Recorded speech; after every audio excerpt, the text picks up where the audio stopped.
ভালোই। হ্যাঁ,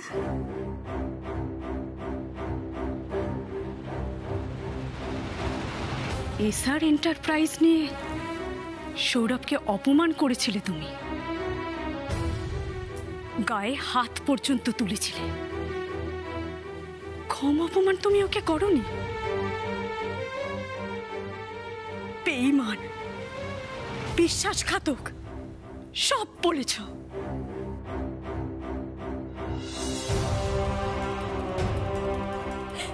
তুমি নিজে কি কাকুমণি?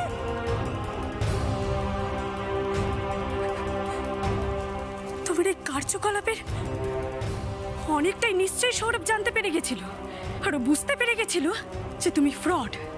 আর সেই জন্য ও এই বাড়িতে এলেই সব থেকে বেশি তোমার রাগ হতো। কি হলো, চুপ করে আছো কেন? বলো, আমার গালে থাপ্পড় মারতে ইচ্ছে করছে না? উত্তর দাও, উত্তর দাও কাকুমণি, দাও। থাক না, থাক। কেন থাকবে? কেন? আমাকে আর সৌরভকে কম অপমান করেছিল কাকুমণি? এবার সত্যি কথাগুলো শুনতে হবে, হবে শুনতে।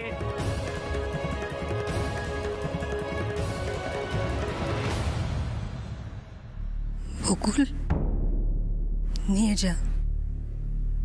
যতক্ষণ থাকবে ততক্ষণ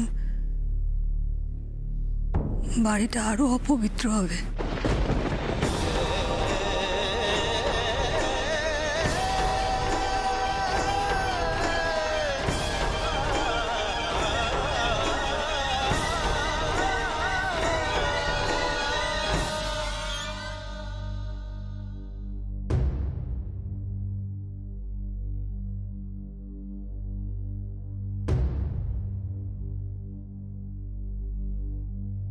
চলো কাকুমণি।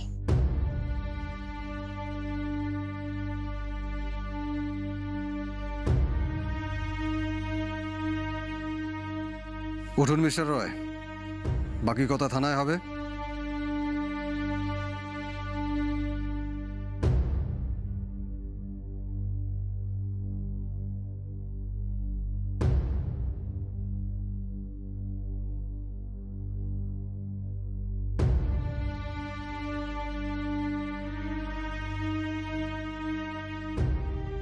সরি এসা,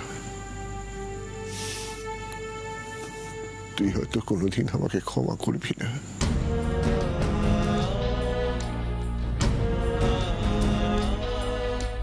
কোনোদিন বাবার মুখ দেখতে চাইবি না। সরি। আমি সমরবাবুকে থানায় নিয়ে গেলাম, তুমি এসো বকুল।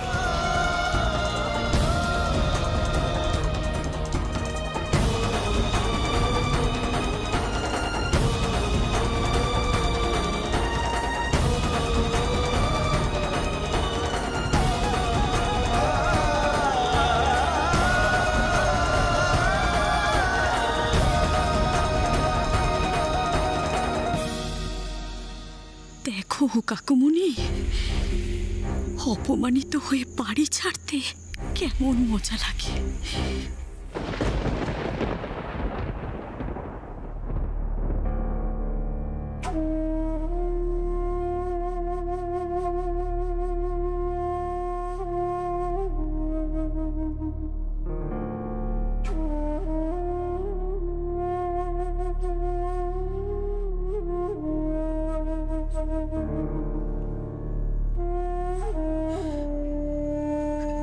ছোট বৌদি,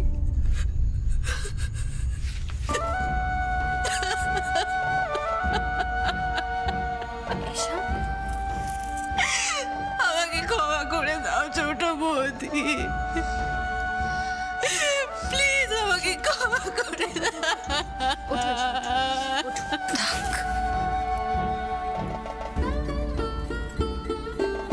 থাক, কাঁদো, কাঁদলে যে ভুলের বোঝাটা বয়ে বেড়াচ্ছিল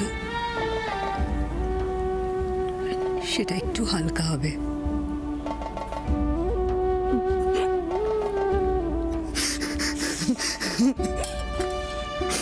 কারোর পায়ের কাছে তোমার জায়গা নয়, এসা ওঠো। আমি পাপ করেছি ছোট বৌদি, আমি জেনে বুঝে বাবার সব অন্যায়কে সমর্থন করে পাপ করেছি।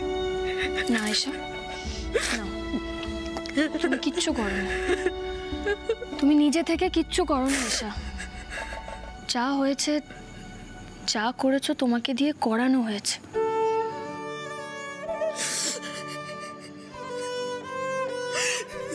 তুমি পারবে না আমাকে ক্ষমা করতে?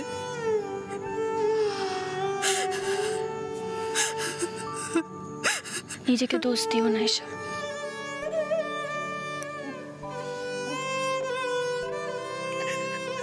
তোমার জায়গায় আমি থাকলেও হয়তো একই কাজ করতাম, জানো তো। মানে আমাদের মা বাবা আমাদের সব থেকে ভরসার জায়গা, সব থেকে বিশ্বাসের জায়গা। তাদের কথা শুনবো না তো আর কার কথা শুনবো বলো তো? তাদের উপরেই তো সব থেকে বেশি বিশ্বাস করব আমরা। কিন্তু এসা, মানে আমি না তোমার জায়গায় যদি থাকতাম, এইভাবে সত্যি মিথ্যে না জেনে কারোর বিরুদ্ধতা করতাম না, জানো তো। একবার নিজে বিচার করে দেখতাম। এসব প্রত্যেকটা মানুষ আলাদা, তাদের বিচার বুদ্ধি, বোধ বুদ্ধি সবটা আলাদা। আমি সত্যি জানি না এসা তোমাকে কাকুমনি ঠিক কি বলেছে, কি বুঝিয়েছে আমি জানি না। আমি এই কদিনে শুধু একটা জিনিস বুঝতে পারছিলাম যে কাকুমনি তোমাকে আমাদের এগেইনস্টে ইউজ করছে, ঢাল বানিয়ে ব্যবহার করছে তোমাকে। কিন্তু এসা আমাকে একটা কথা বলো তো, তোমার একবার উচিত ছিল না ছোট বৌদির সঙ্গে কথা বলা এটা নিয়ে? আমি তোমার বন্ধু হই এসা, আমি কখনো তোমার খারাপ চাইবো না। দেখো তোমার ছোটদা ভাই, সেও তো যথেষ্ট ভরসার যোগ্য, তাই না? একবার কিছু করার আগে, কোনো ডিসিশন নেওয়ার আগে আমার সঙ্গে বা ছোটদা ভাইয়ের সঙ্গে বা আমাদের দুজনের সঙ্গে একবার তো আলোচনা করতে পারতে, তারপরে বিচার করতে পারতে কোনটা ঠিক কোনটা ভুল। কি গো, পারতে না? আমি বিচার বুদ্ধি দিয়ে কিচ্ছু করতে পারিনি ছোট বৌদি, আমি জানি না। আমি বাবাকে বিশ্বাস করেছি।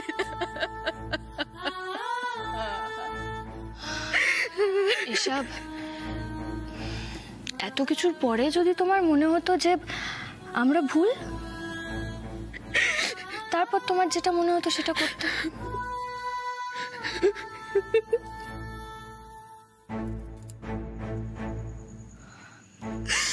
যাই হোক, দেখো সবার সামনে কিন্তু আলটিমেটলি সত্যিটা এসে গেছে। আর এই সত্যিটাকে সবার সামনে আনতে গিয়ে আমি আর একটা কথাও বুঝতে পারলাম। আজ আমার জন্যে এই পরিবারে একটা ফাটল ধরলো। এটা কি বলছিস তুই বকুল? তোর জন্য কেন ফাটল ধরবে? ফাটল তো আমাদের এই পরিবারে অনেক আগেই ধরেছে রে। তুই তো শুধু আমাদের চোখে আঙুল দিয়ে দেখিয়ে দিলি। ভালোই করেছো বকুল। একদিক দিয়ে তুমি আমাদের উপকারী করেছো। ঠিক বলেছো দাদা ভাই তুমি, কিন্তু ভেবে দেখো তার পাশাপাশি এটাও তো ঠিক বলো যে একটা অপ্রিয় সত্যকে আমি সবার সামনে প্রতিষ্ঠা করব বলে আজকে তোমাদের সবার খুব কাছের একটা মানুষকে আমি কেড়ে নিলাম তোমাদের সবার থেকে।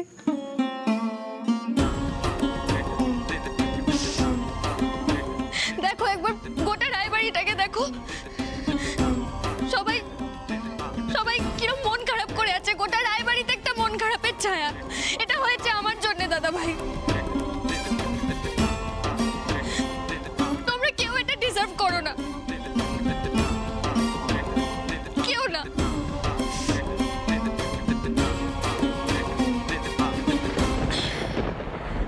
তাই বা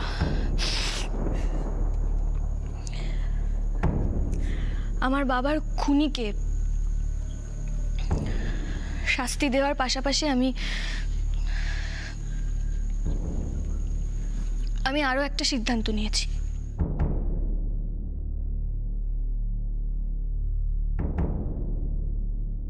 কি সিদ্ধান্ত মা?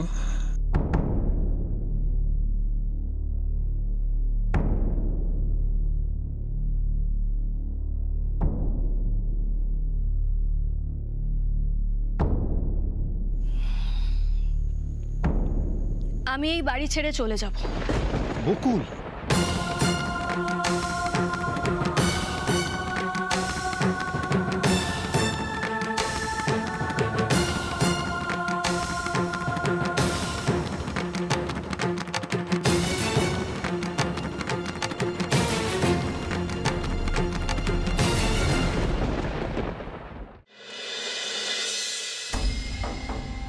এসব তুমি কি বলছো বকুল? তুমি তুমি কেন বাড়ি ছেড়ে চলে যাবে? কি হলো বলো।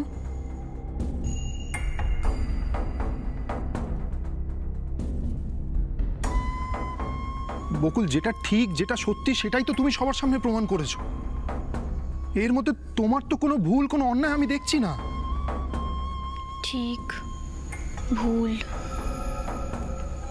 সত্যি মিথ্যে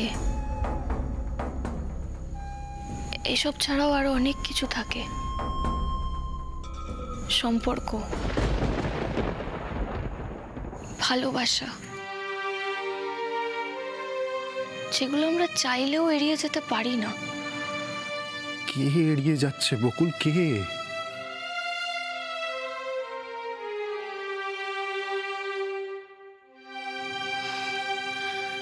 দেখো,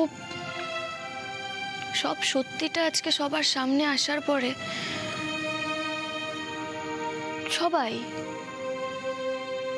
সবাই কাকুমণিকে ঘেন্না করছে, রাগ করছে কাকুমণির উপর, কাকুমণির উপর অভিমান হচ্ছে সবার। কিন্তু তাও দেখো সবাই কিন্তু কষ্ট পাচ্ছে কাকুমণির জন্য। এই কষ্টটার জন্য আমি দায়ী। আমি সম্পর্ককে গুরুত্ব দিইনি, আমি শুধু সত্যিটাকে গুরুত্ব দিয়েছি। সত্যিটাকে প্রতিষ্ঠা করব বলে আমি সম্পর্ককে গুরুত্ব দিইনি।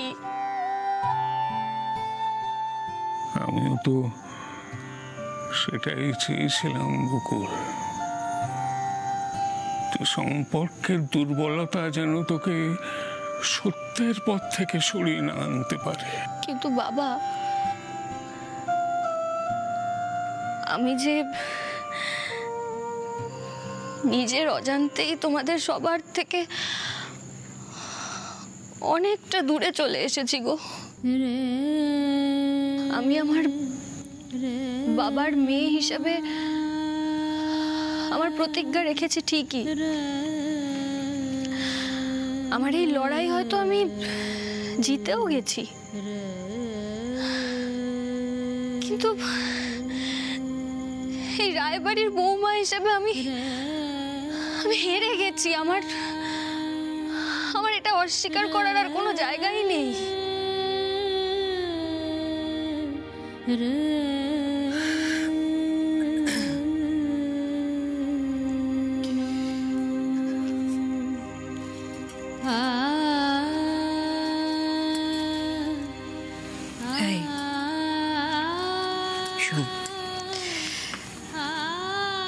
তোর বাবার মেয়ে হিসেবে নয়, একজন মানুষ হিসেবে যেটা করা উচিত ছিল, যা তোর কর্তব্য ছিল তুই সেইটা করেছিস। কে বলেছে তোকে তুই হেরে গেছিস? তুই কেন এরকম কথা বলবি?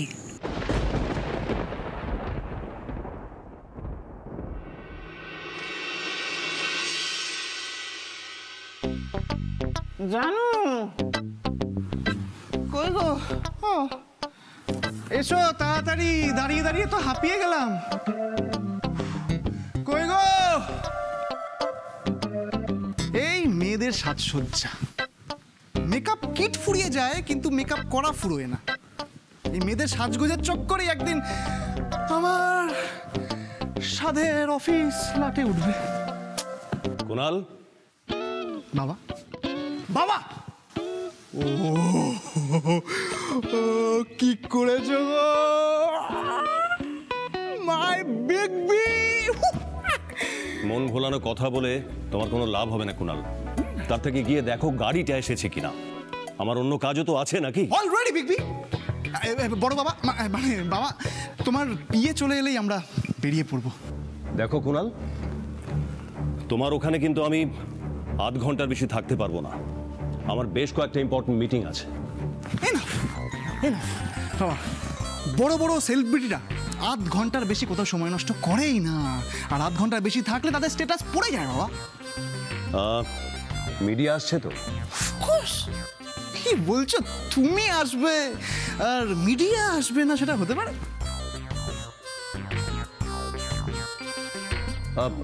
ওই তো বর্ষা এসে গেছে। ও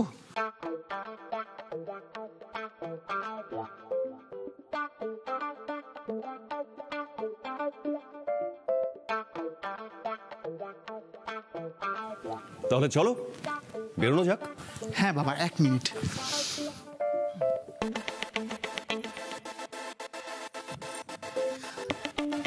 কাল তো বললে তোমার নাকি মুড অফ, তাই সাজগোজ দেখে তো মনে হচ্ছে না। চলো বাবা। বাবা, তোমার পিয়ে আর আমার ইয়ে এসে গেছে, চলো। হাম হোঙ্গে কা। কোথায় যাচ্ছ দাদা? সেই পিছনে ডাকলে আবার। আমি একটা কোম্পানি উদ্বোধন করতে যাচ্ছি। 3 জন একসাথে? হ্যাঁ, 3 জন একসাথে। আপনার কোনো অসুবিধা আছে? দুপুরে রান্নাটা করে রাখবেন, আমরা এসে লাঞ্চ করব। কোন কোম্পানির উদ্বোধন দাদা? কুনালের? হ্যাঁ।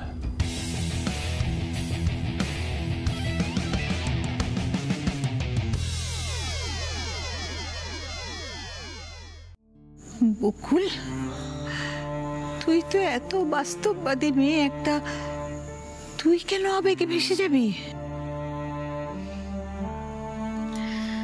মা, এইটুকু আবেগও যদি না থাকে তাহলে তো আর নিজেকে মানুষ বলেই মনে হবে না। বকুল, এইভাবে সিদ্ধান্ত নিতে নেই। তুমি এখন অস্থির হয়ে আছো, তুমি একটু স্থির হয়ে বসো, আরেকবার ভাবো, তারপর সিদ্ধান্তটা বদলাবে না দাদা ভাই।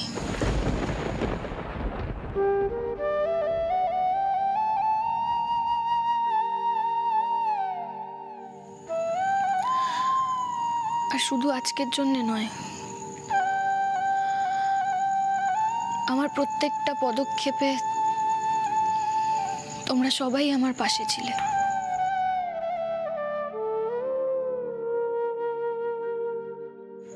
আমার লড়াইকে তোমরা নিজেদের লড়াই মনে করে